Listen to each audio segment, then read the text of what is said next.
Sejarah perkembangan dan dinamika Islam di Thailand. Daerah Thailand terdiri dari dua bagian, dengan agama, suku, etnis, daerah, dan budaya yang berbeda-beda. Bagian utara yang dikenal dengan Kerajaan Thai merupakan penganut agama Hindu terbesar, sementara di selatan penganut agama Islam. Dengan adanya dua wilayah tersebut, sehingga memberikan gambaran dari sejarah kedua negara yang bersangkutan. Daerah bagian utara pada awalnya terbentuk sebuah kerajaan yang bernama Sukhothai, kemudian diganti oleh Kerajaan Ayutthaya pada pertengahan abad ke-14. Kerajaan Ayutthaya dikenal juga dengan Kerajaan Siam, sementara di bagian selatan dikenal dengan Kerajaan Patani.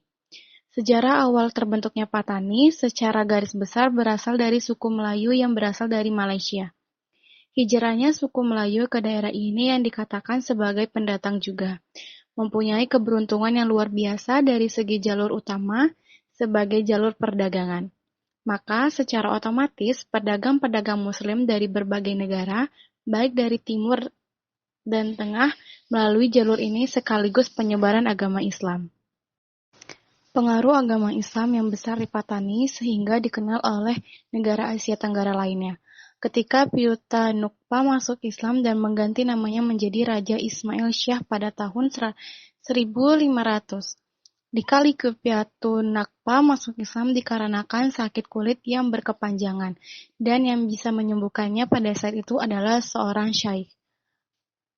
Tetapi Syekh mengajukan syarat kepada Pyuta Nakpa, jika penyakitnya sembuh maka Pyatu Nakpa harus memeluk agama Islam, dan syarat tersebut pun dipenuhi oleh Pyatu Nakpa. Pada abad ke-16, Patani dikenal sebagai jalur pelabuhan untuk perdagangan yang terkenal di Asia Tenggara. Kedatangan para pedagang dari berbagai daerah dengan penganut agama Islam dari suku yang beragam dan terdiri dari beberapa para ulama, cendekiawan, maka dijadikan kesempatan oleh Raja Ismail Shah untuk memanfaatkan keilmuan para ulama dan cendekiawan tersebut untuk mengajar di istana kerajaan. Proses penyebaran Islam di Kerajaan Patani. 1. Melalui proses perdagangan. Pertama-tama, para pedagang Islam ini biasanya datang ke pemukiman warga yang dekat dengan pelabuhan. Diterima baiknya Islam ini menambah semangat para penyebar Islam untuk terus memperkenalkan Islam ke daerah-daerah yang belum terjamah. Kedua, melalui proses struktur sosial. Penyebaran Islam dapat pada saat itu dimulai dari golongan teratas, seperti para raja dan para menteri-menterinya. Dari sinilah dimulai penyebaran secara bertahap dan berstruktur, dan rakyat-rakyat biasa pun dengan sendirinya akan mengikuti jejak para raja dan bangsawan maupun para ulama. Dari kontrak-kontrak sosial seperti inilah selanjutnya menyebar kepada yang lainnya, seperti keluarga, kerabat, tetangga, teman dekat, dan yang lainnya sampai batas pulau sekalipun. Ketiga, melalui proses pengajaran, dengan pembuka lembaga-lembaga pendidikan keagamaan yang selanjutnya berubah menjadi pesantren dan pondok. Pengajaran yang diberikan pada saat itu tidak terlalu muluk-muluk karena disesuaikan dengan dalam pemikiran mereka yang masih awam terhadap agama Islam. Dengan pesatnya penyebaran Islam ini, maka para pendakwah pada saat itu mulai berjuang mendirikan lembaga-lembaga pendidikan dan mulai memproses pengkaderan supaya Islam dapat tersebar secara luas dan merata ke negara-negara. Sejarah perkembangan dan dinamika Islam di Malaysia. Kerajaan-kerajaan di Malaysia dalam sejarahnya dikenal sebagai kerajaan Islam dan oleh pedagang Gujarat. Keberadaan kerajaan tersebut dimanfaatkan untuk mendakwahkan Islam ke Malaysia pada sekitar abad ke-9. Dari sini dapat dipahami bahwa Islam sampai ke Malaysia lebih belakangan ketimbang sampainya Islam di Indonesia yang sudah terlebih dahulu pada abad ke-7. Berdasarkan keterangan ini pula, maka asal-usul masuknya Islam ke Malaysia sebagaimana dikemukakan Az-Zumardi Azra datang dari India, yakni Gujarat dan Malabar. Sejarah perkembangan Islam di Malaysia. Awal abad ke-20, urusan-urusan agama dan adat Melayu lokal di bawah koordinasi sultan-sultan, dan hal itu diatur melalui sebuah departemen. Setelah tahun 1948, setiap negara bagian dalam Federasi Malaysia telah membentuk sebuah departemen urusan agama. Orang-orang Muslim di Malaysia juga tunduk pada hukum Islam yang diterapkan sebagai hukum status pribadi dan tunduk pada yurisdiksi pengadilan agama atau mahkamah syariah yang diketuai hakim agama. Bersamaan dengan itu, juga ilmu pengetahuan semakin mengalami perkembangan dengan didirikannya perguruan tinggi Islam. Memasuki masa pasca kemerdekaan, semakin jelas sekali pola perkembangan Islam dipengaruhi oleh pihak pemerintah Malaysia yang menjadikan Islam sebagai agama resmi negara. Warisan Undang-Undang Malaka yang berisi tentang hukum Islam berdasarkan konsep Qur'ani berlaku di Malaysia.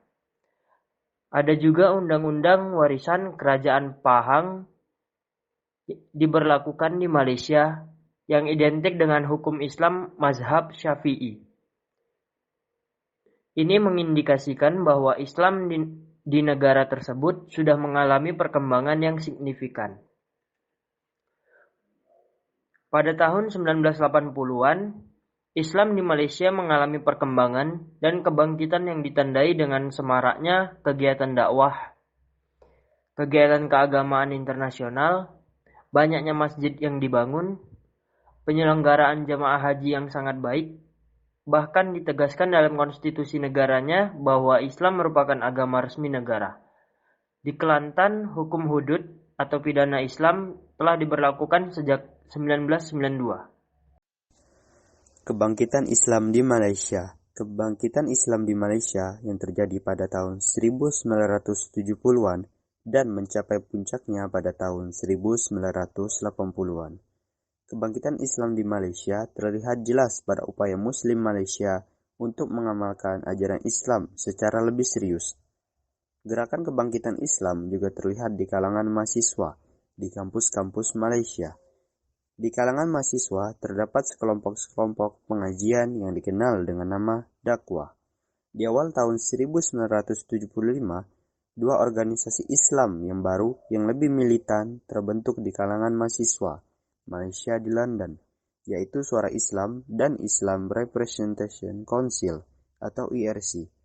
Mahasiswa yang tergabung dalam dua organisasi ini menjadi punya interpretasi Islam yang radikal. Terutama Suara Islam saat itu berobsesi untuk melaksanakan perjuangan Islam di Malaysia atau Revolusi Islam dengan perjuangan ideologi yang akan menyoroti konflik fundamental antara cara Islam dan bukan Islam. Dinamika Islam di negara Malaysia kontemporer. Malaysia yang memberikan banyak tekanan pada simbol-simbol, lembaga, dan pengamalan Islam. Hal ini dapat dibuktikan melalui deklarasi pemerintahan untuk merevisi sistem hukum nasional agar lebih selaras dengan hukum Islam pada tahun 1978. Deklarasi pemerintahan untuk menyusun kembali model dan sistem ekonomi Malaysia menjadi model Islam pada tahun 1980.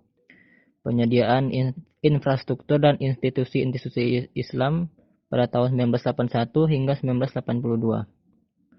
Pembangunan sekolah guru Islam pada tahun 1980. Pengadaan tempat yang permanen untuk camp training Islam internasional pada tahun 1982. Kesponsoran pemerintah terhadap Rumah Sakit Pusat Islam pada tahun 1983. Pendirian Universitas Islam Internasional pada tahun 1983. Deklarasi resmi tentang Islamisasi tubuh pemerintahan pada tahun 1984. Deklarasi bahwa hanya Islam yang mendapatkan jatah waktu siaran di radio dan TV Malaysia pada tahun 1988. Dengan demikian, dapat disimpulkan bahwa dimulai dari paruh abad ke-15 Islam telah menjadi unsur penting yang tidak terpisahkan dari kehidupan Malaka. Pusat kunci dari mana Islam menyebarkan ke seluruh bagian lain di Nusantara. Sebagai pusat penyebaran Islam, Malaka begitu peka terhadap pengembangan Islam. Langkah para sultan yang menitik beratkan pada pelayanan terhadap para ulama memungkinkan Islam berkembang pesat. Sementara itu, Islam yang mempunyai dasar filosofis dan rasional yang kuat mempengaruhi berbagai aspek kehidupan Melayu. Dalam kehidupan sehari-hari, ajaran Islam dan nilai yang konsisten dengan Islam menjadi sumber panutan hidup yang penting bagi Melayu. Dinamika Islam di negara Malaysia kontemporer. Dengan demikian, dapat disimpulkan bahwa dimulai dari paruh abad ke-15, Islam telah menjadi unsur penting yang tidak terpisahkan dari kehidupan Malaka. Pusat kunci dari mana Islam menyebar ke seluruh bagian lain di Nusantara. Sebagai pusat penyebaran Islam, Malaka begitu peka terhadap pengembangan Islam. Langkah para sultan yang menitik beratkan pada pelayanan terhadap para ulama memungkinkan Islam berkembang pesat. Sementara itu, Islam yang mempunyai dasar filosofis dan rasional yang kuat mempengaruhi berbagai aspek kehidupan Melayu. Dalam kehidupan sehari-hari, ajaran Islam dan nilai yang konsisten dengan Islam menjadi sumber penuntun hidup yang penting bagi Melayu.